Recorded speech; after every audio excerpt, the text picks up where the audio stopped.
K'a daminɛ tilegan cɛmancɛ la Kinshasa jamanadenw kun wulila ka fara ɲɔgɔn kan jamana pankuru jigiyɔrɔ da la. Pankuru n'a jiginna tileganfɛ nɛgɛ ɲɛ 14 tɛmɛnen ni sanga 35 ye n'a kunbɛnna ni dɔnkilidaw ni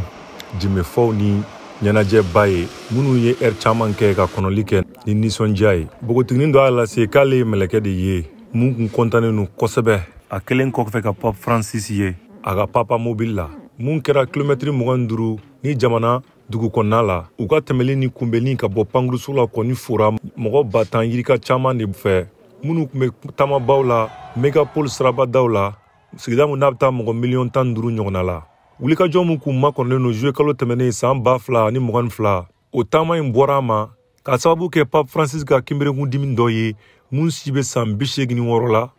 n'a b'a ka taamaw kɛ ni sigilan munumunu ta de ye ani ka fara lakanabaliya kan Goma mara kɔnɔna na jamana kɔrɔnfɛn fan fɛ waleya mun tɛ yen tuguni. A ka duniya jamana 40 taama kabiri a ka kalata senfɛ san 2013 ni y'a siɲɛ 5nan ye farafinna gun kan chrétien dinɛ ɲɛmɔgɔ kɔni ni Argentine jamanaden do Pape Francis kun kan ka wele de bila walasa marifaw ka bila jamana kɔnɔ jamana mun ni bengani ni mɔgɔ faga juguya cayalen do dugu mun sigiyɔrɔma 2 ka bɔ sigiyɔrɔma 3 la mara kɔnɔ mara minnu n'a mɔgɔ bɛ taga mɔgɔ miliyɔn 100 na minnu n'u kelenkelenna si tɛ dollar wari dɛrɛmɛ 2 ni tɔrɔmɔɲɔ 15 sɔrɔ tile kɔnɔna na.